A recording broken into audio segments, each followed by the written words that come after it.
بسم اللہ الرحمن الرحیم۔ یہ سیرت سرور عالم صلی اللہ علیہ وآلہ وسلم کا دوسرا حصہ ہے۔ اس سے پہلے میں اس کا پہلا پارٹ کر چکا ہوں، جس کا لنک میں آپ کو ڈسکرپشن میں دے دوں گا، وہاں سے پہلے اس کو آپ اچھے طریقے سے دیکھ لیں۔ حلیمہ سعدیہ شرکائے مکہ کا قاعدہ تھا کہ وہ اپنے بچوں کو دودھ پلانے کے لیے صحرا علاقوں کے قبائل میں بھیج دیتے تھے تاکہ عمدہ آب و ہوا میں پرورش پائیں اور خالص عربی بھی سیکھ لیں۔ اس غرض کے لیے باہر کے قبیلوں کی عورتیں وقتاً فوقتاً کعبہ آتی تھیں اور سرداروں کے بچے لے جاتی تھیں، جن سے ان کو معقول معاوضے ملتے تھے اور بعد میں بھی حسن سلوک کی توقع ہوتی تھی۔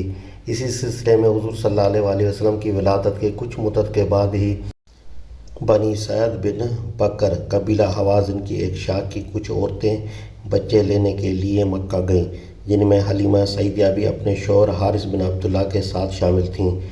ابن ہشام نے حلیمہ کا اپنا بیان نقل کیا ہے کہ ہم بہت خستہ حال تھے، ہمارا علاقہ قحط زدہ تھا، دوسری عورتوں کی بنسبت ہماری حالت زیادہ ہی خراب تھی۔ ہماری گدھی اس قدر کمزور تھی کہ قافلے کے پیچھے رہ جاتی تھی، ہماری اونٹنی بھی ذرا دودھ نہ دیتی تھی، میری چھاتیوں میں بھی دودھ اتنا کم تھا کہ میرے بچے کا پیٹ بھر سکتا تھا، رات بھر روتا رہتا تھا اور ہم بھی نہ سو سکتے تھے۔ مکہ پہنچے تو کوئی عورت رسول اللہ صلی اللہ علیہ وآلہ وسلم کو لینے پر راضی نہ ہوئی۔ ہر ایک کہتی تھی کہ یتیم ہے، باپ ہوتا تو ہم اس سے کچھ حسن سلوک کی توقع رکھتے، بیوہ ماں یا دادا سے معلوم نہیں کچھ ملے یا نہیں۔ دوسری سب عورتوں نے دوسرے بچے لے لیے اور مجھے کوئی بچہ نہیں ملا۔ جب واپس چلنے کے لیے تیار ہوئیں تو میں نے اپنے شوہر سے کہا کہ میں خالی ہاتھ جانا پسند نہیں کرتی، میں جا کر اسی یتیم بچے کو لے لیتی ہوں۔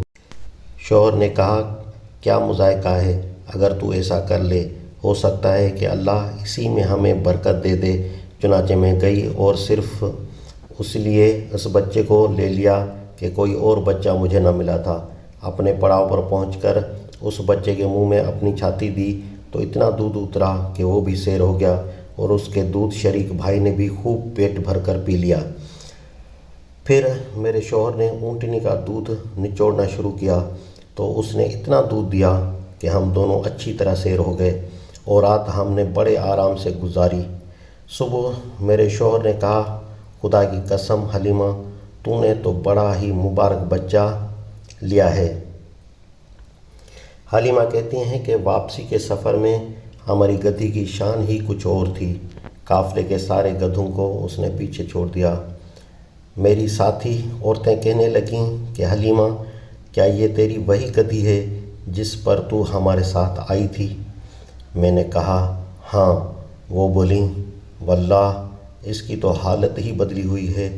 ہم وطن پہنچے تو زمین پر شاید ہی کوئی علاقہ اس وقت اتنا اجاڑ ہو جتنا ہمارا تھا، مگر میری بکریاں جہاں جاتیں پیٹ بھر کر چارہ کھاتیں اور خوب دودھ دیتیں۔ اس طرح ہم روز بروز اس بچے کی برکتیں زیادہ ہی دیکھتے رہے۔ 2 سال گزرے اور دودھ چھڑانے کا وقت آیا تو وہ بچہ سارے قبیلے کے بچوں سے زیادہ تندرست توانا تھا اور ایسا لگتا تھا جیسے 4 برس کا ہو۔ ہم اسے مکہ اس کی ماں کے پاس واپس لے گئے، مگر ہمارا دل چاہتا تھا کہ وہ ہمارے پاس کچھ مدت اور رہے۔ میں نے اس کی ماں سے کہا اس بیٹے کو میرے پاس ابھی اور رہنے دو تاکہ یہ خوب پل کر تندومند ہو جائے۔ مجھے اندیشہ ہے کہ مکہ کی خراب آب و ہوا اس کی صحت پر برا اثر نہ ڈالے۔ غرض میں نے اتنا اصرار کیا کہ وہ اسے پھر میرے ساتھ بھیجنے پر راضی ہو گئیں۔ ابن سعد کا بیان ہے کہ اس طرح حضور صلی اللہ علیہ وآلہ وسلم 2 سال اور حلیمہ کے ہاں رہے، مگر ابن اسحاق کی روایت اس سے مختلف ہے جو آگے چل کر ہم نقل کریں گے۔ شق صدر۔ واضح رہے کہ یہ شق صدر کا واقعہ اسرار الہی میں سے ہے۔ انبیاء علیہ السلام کے ساتھ ایسے عجیب واقعات بے شمار پیش آئے ہیں جن کی کوئی توجیہ نہیں کی جا سکتی، لیکن توجیہ ممکن نہ ہونا اس کے لیے کوئی معقول وجہ نہیں ہے کہ ان کا انکار کر دیا جائے۔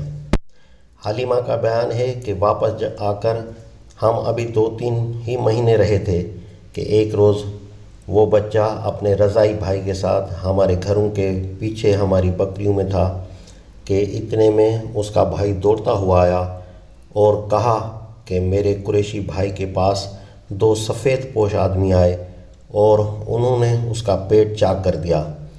میں اور میرا شوہر دونوں بھاگتے ہوئے گئے تو دیکھا کہ وہ بچہ کھڑا ہے اور اس کا چہرہ رنگ فک ہے۔ اس کے باپ نے اسے لپٹا لیا اور پوچھا، بیٹا تجھے کیا ہو گیا؟ اس نے کہا، 2 آدمی سفید کپڑے پہنے ہوئے آئے، مجھے لٹا کر میرا پیٹ چاک کیا اور اس میں سے کوئی چیز نکال کر پھینک دی اور پیٹ کو پھر ویسا ہی کر دیا جیسا وہ تھا۔ دوسری روایت میں یہ ہے کہ وہ میرے پیٹ میں کوئی چیز تلاش کرتے رہے، معلوم نہیں وہ کیا چیز تھی۔ حلیمہ کہتی ہیں کہ ہم اسے گھر واپس لائے تو میرے شوہر نے کہا، حلیمہ مجھے ڈر ہے کہ اس بچے کو کچھ ہو نہ جائے، بہتر یہی ہے کہ اسے اس کے گھر پہنچا دیا جائے۔ چنانچہ ہم اسے اس کی ماں کے پاس مکہ لے گئے۔ انہوں نے کہا کہ تم کیسے اس کو واپس لے آئیں؟ تم تو اسے اپنے پاس رکھنے کے لیے بڑی حریص تھیں۔ میں نے کہا، اللہ نے اب بچے کو خوب پال کر بڑا کر دیا ہے اور میری جو ذمہ داری تھی وہ میں نے پوری کر دی ہے۔ اب مجھے اندیشہ ہے کہ اس سے کچھ حوادث پیش نہ آ جائیں۔ بی بی آمنہ نے کہا، اصل بات کیا ہے مجھے ٹھیک ٹھیک بتاؤ۔ حلیمہ نے کہا، ان کے اصرار پر سارا ماجرا بیان کر دیا۔ انہوں نے کہا، کیا تمہیں اس بچے کے معاملے میں شیطان کا خوف ہے یا؟ حلیمہ نے کہا، ہاں۔ انہوں نے کہا، خدا کی قسم شیطان کے لیے اس پر کوئی راہ نہیں، میرے اس بچے کی بڑی شان ہے۔ پھر بی بی آمنہ نے حلیمہ کو زمانہ حمل کے واقعات اور پیدائش کے وقت کے حالات بتائے۔ تو ناظرین، یہ دلچسپ سلسلہ جاری ہے نبی صلی اللہ علیہ وآلہ وسلم کی زندگی پر مشتمل۔ اس کے تیسرے پارٹ کا انتظار کیجیے، تب تک کے لیے مجھے اجازت دیجیے۔ اللہ حافظ۔